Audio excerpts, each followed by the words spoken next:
안녕하세요. 김성겸 목사입니다. 산돌 성경 읽기에 오신 여러분 환영합니다.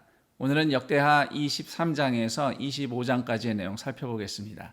역대하 23장은 제사장 여호야다가 주도한 아달랴 여왕의 축출과 요시야 왕의 즉위 이야기가 실려 있습니다. 같은 내용이 열왕기하 11장에도 담겨 있습니다. 역대기는 열왕기보다 준비 과정에서 제사장과 레위인들의 움직임을 더 자세히 보여주고 있어요. 열왕기는 혁명 당일날 군 지휘관들이 성전에 모인 장면부터 기록하고 있지만 역대기에서는 백부장들은 물론이고 레위인들과 여러 지도자들이 함께 준비한 이야기부터 들려줍니다. 이로써 역대기는 제사장 나라로서의 이스라엘을 부각시키면서 왕이신 하나님을 전적으로 섬기는 레위인들이 건강하게 서는 것이 이스라엘의 회복의 열쇠임을 잘 보여줍니다. 그 반대 사례는 사사기 후반부의 레위인들의 타락과 사무엘상 초반부의 엘리 제사장 가문의 타락이라고 하겠습니다. 그런 레위인들의 타락이 사실상 이스라엘 전체의 타락을 대표적으로 보여주면서 어떤 의미에서는 그런 타락을 주도했다고 볼 수 있습니다. 24장은 요시야 왕 시절 성전 보수에 대한 얘기고요. 같은 내용이 열왕기하 12장에 실려 있습니다. 대신 역대기는 열왕기보다 성전 보수가 오랫동안 늦어진 이유를 상세하게 기록하고 있어요. 율법에 의하면 20세 이상의 모든 이스라엘 백성은 자신의 생명의 속전을 드리게 되어 있습니다. 하나님께서 구원해 주셔서 내가 오늘 살고 있다는 감사의 예물의 성격입니다. 이것은 가난한 자, 부한 자 차별 없이 최소한의 예물로 하나님께 감사하는 속전이고요. 그리고 이 제정은 성막을 섬기는 일에만 사용되도록 그렇게 규정이 됐어요. 이것이 성전 시절에도 그대로 적용이 되었죠. 그런데 요시야 시절에는 5절, 6절 보면 레위인들이 백성에게 속전을 걷는 업무를 제대로 이행하지 않았다. 이렇게 기록이 돼 있어요. 이 사실은 또 한편으로는 이스라엘 백성이 생명의 속전을 하나님께 드리는 일에 그다지 열심이지 않았다, 협조하지 않았다, 이렇게 당시의 분위기도 보여준다고 해석할 수 있습니다. 그래서 요시야 왕은 속전에 대한 율법을 지킬 것을 백성에게 공포하면서 속전을 드리는 헌금함을 아예 성전문 앞에 설치를 합니다. 그때서야 백성들이 알고 기쁨으로 자원해서 속전 예물을 드리기 시작했고요. 이 제정으로 성전을 잘 보수할 수 있었습니다. 여기서 주목할 부분은 혁명이 일어날 때는 제사장과 레위인들이 그 중심에 섰지만 이후 개혁은 왕이 주도했다는 점입니다.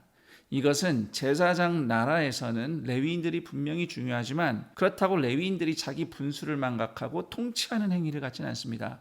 선을 넘어 권력을 갖지 않는 것이죠. 특히 제사장의 역할이라는 것이 자신들이 직접 이스라엘을 경영하는 게 아니라 왕이 잘 다스리도록 하나님의 말씀으로 안내해주는 역할이라는 것을 우리는 역대기를 통해서 특히 알 수 있습니다. 이 흐름이 끊어진 것이 25절 이하를 보면 대제사장 여호야다의 죽음이에요.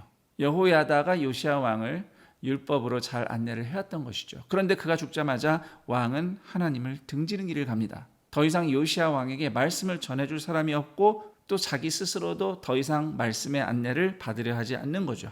17, 18절 보면 요시야가 사람들의 말을 듣고 우상 숭배에 빠졌다고 이야기합니다. 요시야가 소위 포퓰리즘, 그러니까 사람들의 인기를 얻는 정책을 펼쳤다고 해석할 수 있는 부분입니다. 여호야다의 아들 스가랴가 하나님의 영을 받고 하나님의 말씀을, 경고의 말씀을 왕에게 전해줍니다만 오히려 요시야와 유다 백성이 스가랴를 성전 뜰에서 돌로 쳐 죽입니다. 그 성전 뜰은 사실 스가랴의 아버지 여호야다가 요시야에게 기름을 부어 왕으로 임명했던 장소인데 말이죠. 이 사건은 마태복음 23장 35절에서 예루살렘의 종교 지도자들을 책망하시던 예수님에 의해 언급되기도 했는데요. 거기에서는 여호야다라는 이름 대신 바라기야의 아들 스가랴 이렇게 명기되어 있습니다. 여호야다가 바라기야인 것이죠. 같은 인물이에요. 자, 그래서 하나님이 내리신 심판이 23절 이하에 기록이 되어 있습니다. 하나님은 소규모의 아람 군대가 유다의 대군을 무찌르게 하여서 요시야와 유다를 징계하십니다. 그때 부상당한 요시야가 부하들의 배신으로 암살을 당하고 왕실 묘실에 매장되지도 못하는 불명예를 안습니다. 하나님 앞에서 훌륭한 업적을 남겼지만 인생 말년에 더 타락하여서 비참한 결말을 맞이한 요시야가 안타깝습니다. 참고로 27절 보시면 열왕기 주석이 언급됩니다. 이것이 역대기보다 열왕기가 먼저 기록되었다는 증거가 됩니다. 이제 25장에는 요시야 왕의 아들 아마샤 왕 이야기가 기록되어 있습니다. 열왕기 하 14장 2절에서 6절의 내용과 사실상 일치합니다. 아마샤는 그런대로 하나님 보시기에 올바른 길을 갔지만 온전한 마음으로 행하지 않았다고 2절은 이야기하고 있습니다. 여기서 우리는 온전한 마음에 좀 주목해 보고 싶어요. 온전하게 실천했다는 표현보다 온전한 마음으로 행하지 않았다고 강조하는 거죠. 하나님과 동행하는 삶, 행동 중요하죠. 그런데 이것은 사실 마음의 문제라는 것입니다. 마음만큼 행동하기 때문입니다. 5절 이하에는 아마샤 왕의 에돔 정벌 이야기가 기록되어 있습니다. 열왕기 하 14장에는 7절 한 절로만 요약되어 있는데요. 여기선 보다 자세한 이야기를 들려줍니다. 처음에 아마샤는 유대 군대 30만 명 외에도 북이스라엘 용병 10만 명을 고용했어요. 그러자 어떤 하나님의 사람이 찾아와서 하나님을 배교한 이스라엘 용병은 돌려보내고 하나님만 의지하라 말씀을 전합니다. 아마샤는 그대로 순종을 합니다. 이스라엘 용병 돌려보내고 용기를 내서 에돔과 싸워 승리를 얻습니다. 그런데 12절은 아마샤가 에돔의 포로들 1만 명에게 가한 폭력을 기록하고 있습니다. 왜 굳이 이런 일을 벌였는가 하는 점은 그 다음 14절을 보면 알 수 있습니다. 14절에는 아마샤 왕이 세일 자손의 신들, 그러니까 에돔의 우상들을 가지고 와서 그 신들을 경배했다는 내용이 나옵니다. 그러니까 아마샤는 하나님이 왕이시고 나는 그분의 종이다 라는 이 신분을 망각하고 승리에 도취되어서 마치 이방의 왕들처럼 행세한 거예요. 포로들을 무의미하게 죽여서 자기 힘을 과시하고 정복한 땅의 신을 모셔오는 악행을 저지릅니다. 이에 진노하신 하나님은 선지자를 보내서 왕을 꾸짖습니다. 그렇지만 16절 보시면 왕이 이렇게 말을 해요. 당신이 왕의 모사요? 당신이 뭔데 나한테 이래라 저래라 하는 거요? 그치라, 입 다물라. 선지자의 말을 거부해버립니다. 그리고는 선지자가 하나님의 심판을 예언해요. 그 심판이 17절 이하부터 본격적으로 펼쳐집니다. 아마샤 왕이 북이스라엘에게 도전했다가 패배함으로써 심판이 이루어져요. 이 내용은 열왕기 하 14장 8절에서 20절에 잘 설명이 되어 있습니다. 표면적으로는 13절에서 돌려보내진 이스라엘 용병들이 분노하며 유다 성읍들을 약탈한 사건이 있었는데 그 일에 대한 복수였다고 볼 수는 있어요.